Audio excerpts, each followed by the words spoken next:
महाराज कहते हैं कि भगवान का अंग कहीं देखे हो? का सत्संग को पकड़ लोगे, सत्संग को देख लोगे, भगवान का अंग मिल जाएगा। गोस्वामी जी महाराज कहते हैं देहि सत्संग निज अंग श्रीरंग भवभंग कारण शरण सुखहारी। जो सत्संग करता है उनको भगवान का अंग का रंग लगता है, और जिनको भगवान का अंग का रंग लग जाए उनका क्या होगा? तो उनका भव का भंग हो जाएगा। भव का संसार का भंग मतलब जन्म मरण से छुट्टी, सदा के दुखों का अंत। जो दुखों का अंत कराने वाला अगर कोई है तो सत्संग है। कौन करे? तो गोस्वामी जी महाराज करें। इसीलिए शास्त्रकार कहते सत्संग अवश्य कीजिए। सत्संग से बढ़कर के संसार में और कोई सुंदर कार्य नहीं और कोई अमृत भी नहीं, बदलने वाला काम कराता है। आप देखिए कितना आप जल्दी बदलते हैं। गोस्वामी जी महाराज कहते हैं कि सत्संग करने वाला व्यक्ति बदल जाते हैं। किस तरह से? कहा मंजन फल देख नहीं तत्काला, काक हुई पिक बकौ मराला। कहा कि कौवा कोयल बन जाता है और बगुला हंस बन जाता है। ऐसा क्या सुने? ऐसा होता नहीं, लेकिन इस तरह जरूर होता है कि मान लीजिए कौवे की बोली की तरह बोलता हो, कटुभाषी होगा, बहुत उसका भाषा कर्कशा होगा, लेकिन वो सत्संग में आएगा तो धीरे धीरे उसकी बोली मिठास होने लग जाएगी, उनमें परिवर्तन लग जाएगा।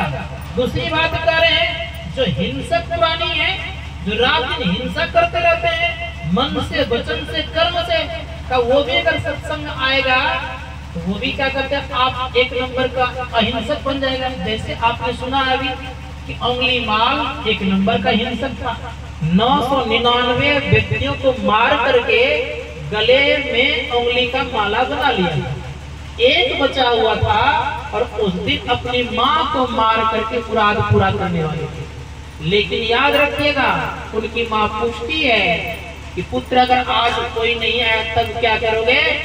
तो उंगली माल कहता है कि माँ अगर कोई नहीं आया तो तुम तो हो ना, तुम्ही को मैं खत्म करके उंगली का माला बना करके मैं पहन लूंगा। माँ इस बात को सुन करके डर के मारे भाग के कहाँ गई? तो भगवान बुद्ध के पास चली गई और भगवान बुद्ध से कहती है कि प्रभु मुझे बचाइए। भगवान बुद्ध भी देखिए कितने, जो व्यक्ति याद रखिएगा, जो व्यक्ति अपने आप को जीत लेता है ना, उनके सामने जितने भी संसार के लोग होते हैं, अहिंसक हो या हिंसक हो, कोई भी हो, सबको नतमस्तक हो जाते हैं। एक नंबर का हिंसक उंगली माल उधरे चल दिए।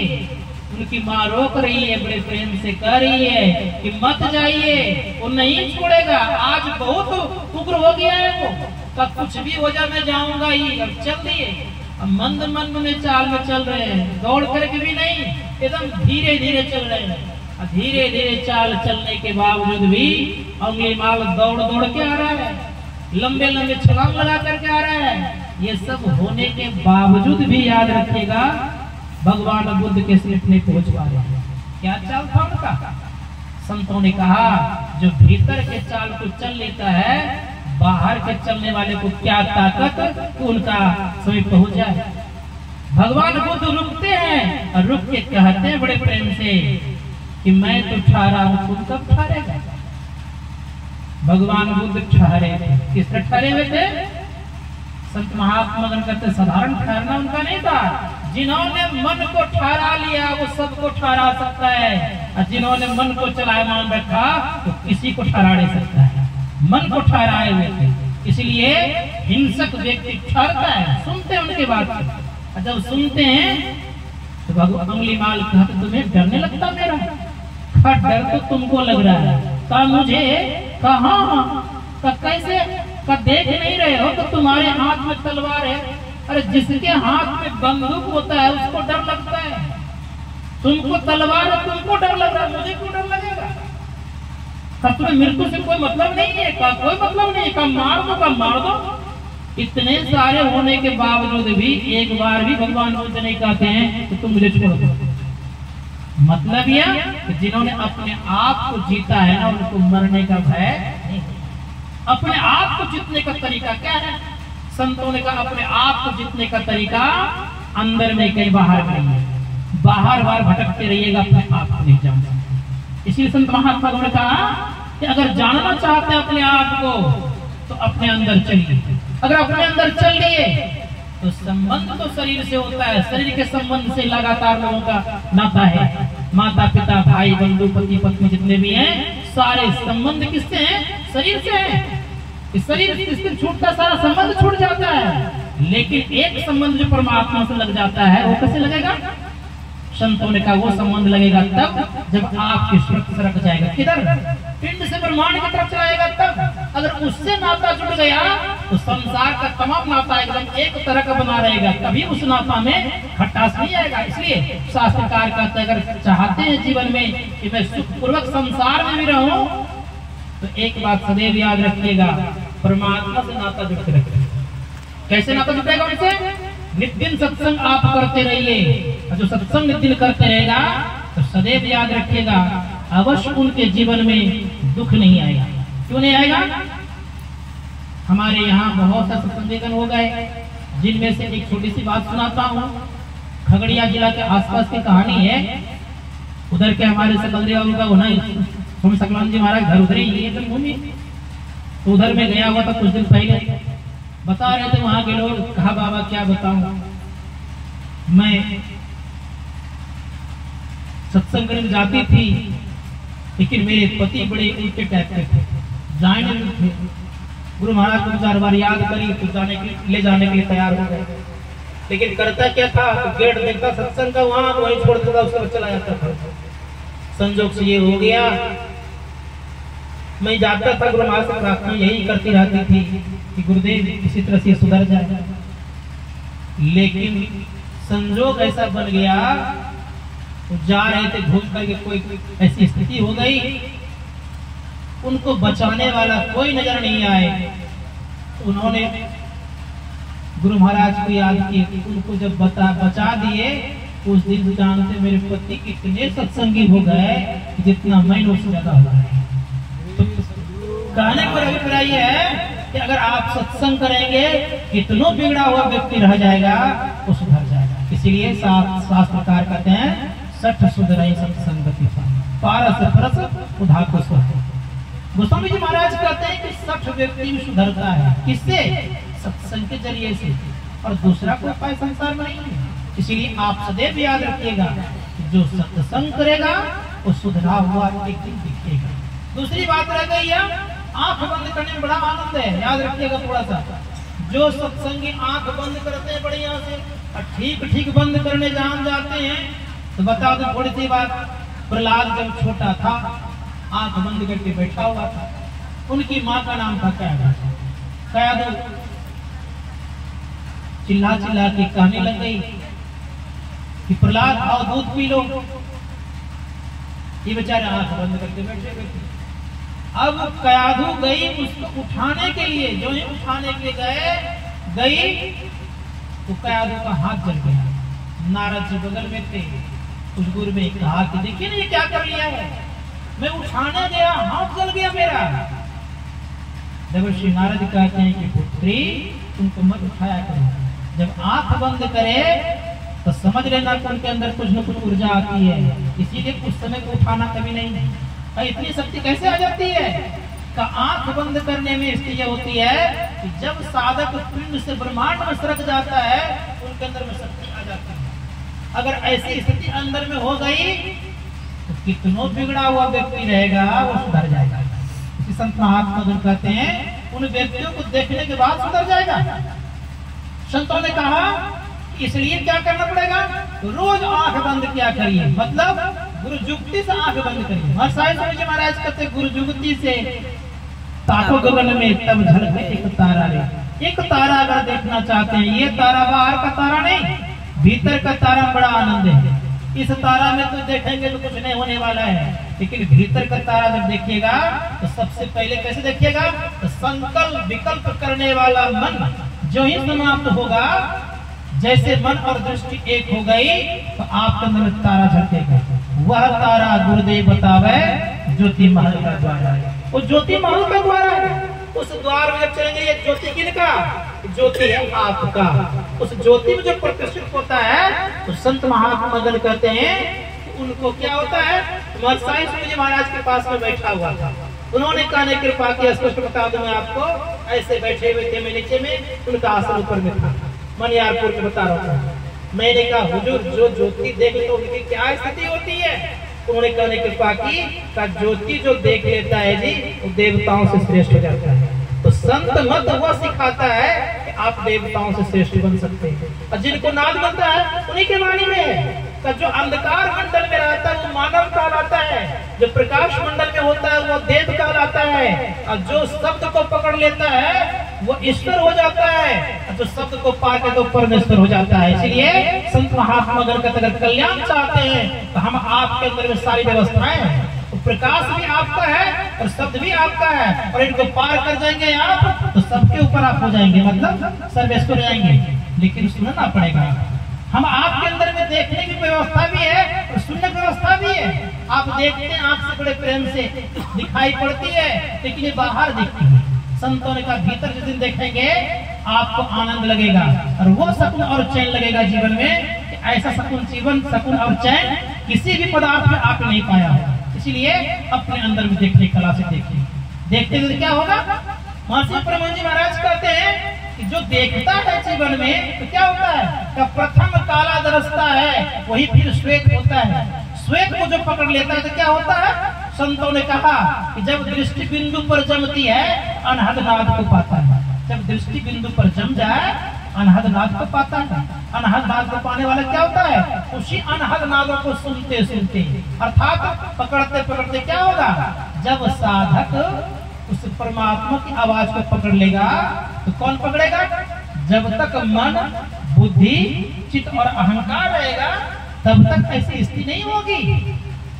तब जिस समय उस शब्द को पकड़ता है, किस शब्द? उस परमात्मा के शब्द को, कौन? जीव। जब जीव पकड़ लेता है तो मन, बुद्धि, चित्त, अहंकार ये समस्त रूप में विलय हो जाता है, पकड़ते अभंग ध्यान लगता है। इसीलिए आपने सुना होगा धर्म कथा बाहर सत्संग, अंतर सत्संग ध्यान। अभंग ध्यान लग जाता है, और अभंग ध्यान लगने वाले की स्थिति क्या होती है? संतों ने कहा उनको कुछ पता नहीं चलता है। सांझ घोर दिन रैन कछु जाने नहीं, बाहर जड़वत रहे अंतर चेतन माही। बाहर से जड़वत रहता है, क्या उसकी स्थिति हो जाएगी? एक छोटी सी कहानी सुनाता हूं। एक नगर में एक राजा को चोरी किया गया। चोरी जब किया गया, चोरी करने के जब जा रहा था चोर, तो वहां एक महात्मा जी बैठे हुए, उनसे मनौती करते हैं कि हे महात्मा, अगर मनोनुकूल संपत्ति मिल जाएगी ना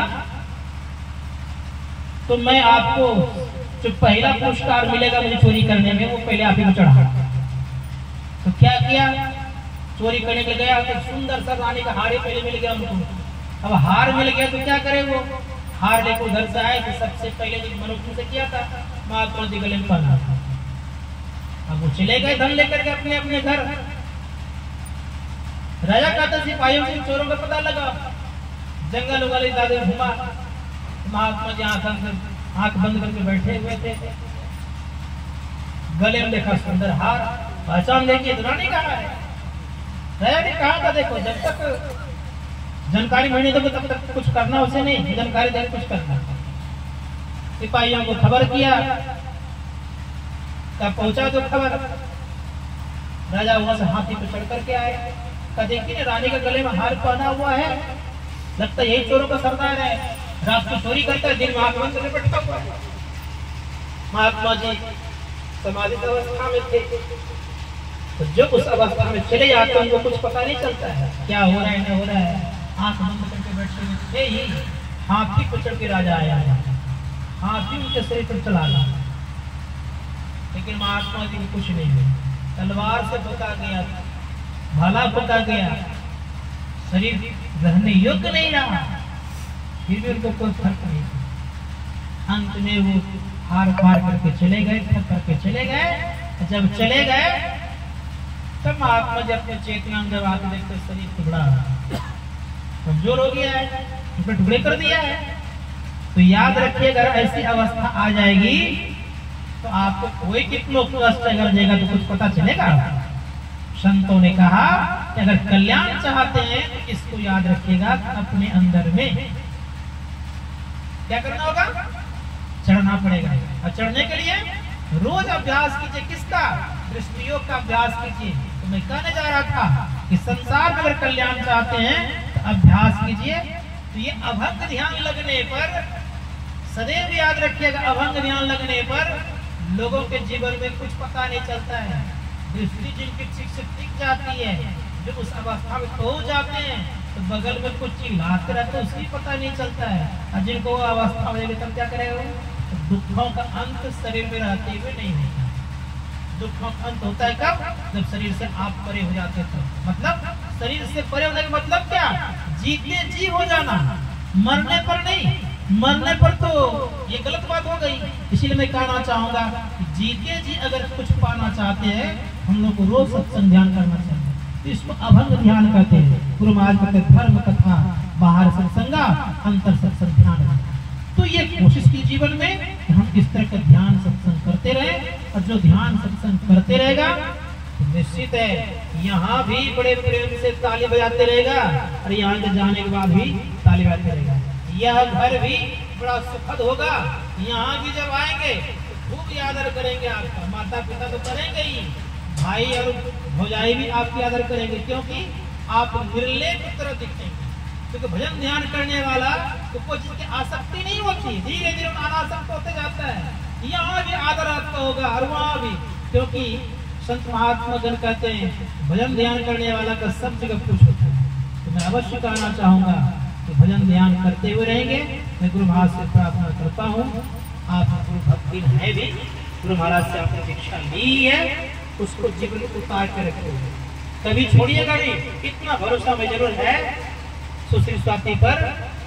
वो नौकरी भी करती है, अच्छे जगह भी है, अच्छे पोस्ट पर भी है, लेकिन वहां भी संध्या बंदन को छोड़ती नहीं है। और मुझे ये भी गर्व और भरोसा है कि ससुराल भी जाएगी तो वहां भी संध्या बंदन को नहीं छोड़ेगी, वहां करती रहेगी।